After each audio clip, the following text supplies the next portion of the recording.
मंजिलें बहुत है, अफसाने बहुत है, जीवन की राहों में इम्तिहान भी बहुत है। मत कर दुख उसका जो जीवन में कभी मिला नहीं, जीवन में आगे बढ़ने के रास्ते भी बहुत है। नमस्कार, मैं हूँ RJ नितिन। alibud.com पर आपका स्वागत है। दोस्तों, आज की जो मैं आपको स्टोरी सुना रहा हूँ वो स्टोरी एक ऐसे मेहनती और ईमानदार युवक की है जो जीवन में एक मरे हुए चूहे को अपना लेता है और एक ऊंचे ओहदे तक पहुँचता है। दोस्तों, अगर ये स्टोरी आपको पसंद आती हो तो आप उसे लाइक कीजिए, शेयर कीजिए और सब्सक्राइब कीजिए। बाके नाम का एक युवक था। वो एक नगर के अंदर रोजगार ढूंढ रहा था अपने जीवन को यापन करने के लिए। रोजगार ढूंढते ढूंढते वो बहुत ही थक गया था।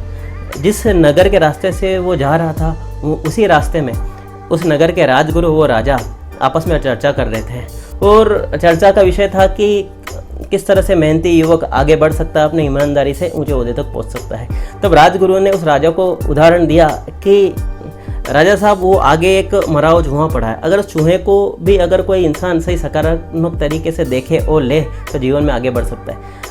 बाके पीछे से ये सारी बात को सुन रहा था। बाके ने मन ही मन कहा कि अगर किसी राजगुरु ने अगर ये बात बताई तो ये इसके पीछे कोई ना कोई कारण हो सकता है, तभी तो राजगुरु है। बाके उस मरे हुए चूहों को उठाता है और आगे बढ़ता है। आगे बढ़ते हुए देखता है कि कहीं से एक युवक आ रहा था, उसके हाथ में बिल्ली थी। वो बिल्ली काफ़ी दिनों से भूखी थी। वो युवक बाके से उस बिल्ली को खरीद लेता है, उसके बदले में उसको कुछ पैसे देता है। बाके उन पैसों से कुछ फूल खरीदता है और मंदिर के बाहर बैठकर फूलों का व्यापार करता है। उन फूलों के व्यापार से जो भी पैसा आता है, बाके उस पैसों से शरबत का बिजनेस करता है और शरबत पिलाता है। शरबत पिलाते जो भी शाम के समय में जो शरबत, ठंडा शरबत बच जाता है, बाके कुछ लोगों को बांट देता है। एक दिन बाके गांव के रास्ते से गुजर रहा था और गुजरते हुए देखा कि कुछ किसान थे जो खेतों में गायों के लिए घास काट रहे थे। बाके ने देखा कि किसान हैं वो इतनी जलती धूप के अंदर काम कर रहे हैं और वो प्यास के कारण से उनका गला सूख रहा है। बाके उन किसानों को वो ठंडा शरबत पिलाता है। तब वो किसान बाके से कहते हैं कि बेटा, तुमने हमको शरबत पिलाया, इसके बदले में आप चाहो तो हमसे किसी भी तरह की मदद ले सकते हो। बाके उन किसानों से कहता है कि दादा, मुझे आज तो नहीं मगर मुझे जब भी ज़रूरत पड़ेगी मैं आपसे ये मदद ले लूँगा। कुछ दिन होते हैं। बाके देखता है कि गांव के बाहर एक व्यापारी था जो अपने घोड़ों के ऊपर कुछ सामान को लदाया हुआ था। उस व्यापारी के घोड़े थे, वो आगे नहीं बढ़ रहे थे। बाके ने उस व्यापारी से पूछा कि मैं आपकी कोई मदद कर सकता हूँ। व्यापारी कहता है कि मेरे घोड़े काफ़ी दिनों से भूखे हैं और उनको खाने को घास नहीं मिल रही, आसपास में नहीं है और मैं यहाँ पर किसी को जानता भी नहीं हूँ।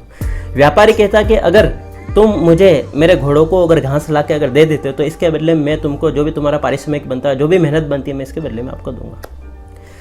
बाके सोचता है, अपने मन में विचार बनाया, प्लान बनाया और उसने व्यापारी के साथ में इस डील को कंफर्म किया। व्यापारी ने कहा कि आप कुछ यहाँ पर देर रुकिए, मैं आपके लिए कुछ इंतज़ाम करता हूँ। बाके उस खेत में गया जहाँ पर उस दिन उन किसानों को ठंडा शरबत पिलाया था।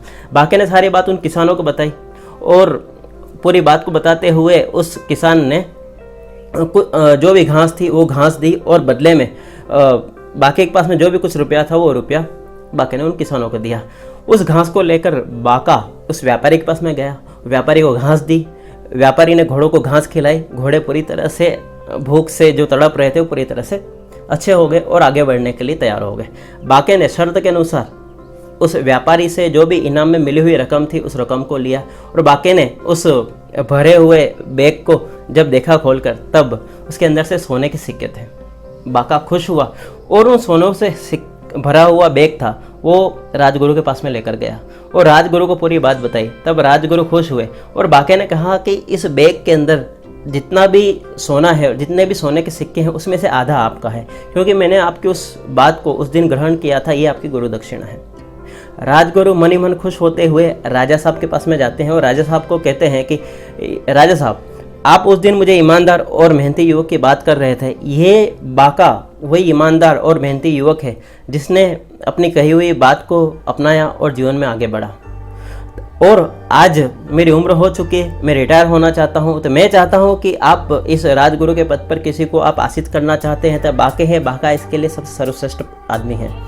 बाके को राजगुरु अपने पद पर आसीत करते हैं। बाका उस मरे हुए चूहे के कारण से करोड़पति बनता है और अपने जीवन में एक अच्छा सा ओहदा भी पाता है। दोस्तों, यह कहानी आज सटीक बैठती है। आज वर्तमान में हमारे साथ में कोरोना नाम की यह बीमारी चल रही है। इस बीमारी के अंदर कई ऐसे लोग हैं जिनके रोज़गार छिन गए, जिनकी नौकरियां छिन गई हैं, जो अब शायद क्या करे क्या नहीं करे उस तरह का सोच रहे हैं। इस कहानी को अगर ये एग्जाम्पल में लेते हैं और सोचते हैं कि इस बीमारी के बाद में हमारा वापस से रीबर्थ हो रहा है, वापस से हमारा जन्म हो रहा है, जिसमें हमको घुटनों के बल पर चलना भी है, बोलना भी सीखना है और आगे बढ़ना भी है। अगर बाकी की जो सकारात्मकता थी उससे अगर हम मोटिवेट होते हैं तो इसको हम अपने एग्जाम्पल में आगे ले सकते हैं। दोस्तों, अगर ये आपको स्टोरी पसंद आती हो तो आप उसे लाइक कीजिए, शेयर कीजिए और सब्सक्राइब कीजिए। दोस्तों, आपसे पुनः वही एक रिक्वेस्ट, घर में रहिए, सुरक्षित रहिए और आओ हम मिलकर अपने आप से एक वादा करें, जीवन में समय, वस्तु व परिस्थिति के बदलाव को हम स्वीकारें। पहले हम दिल जीतें और फिर ये जहाँ। दोस्तों, मिलते हैं हम वापस एक नई स्टोरी के साथ में। तब तक के लिए थैंक यू, धन्यवाद, बाय बाय एंड जय हिंद।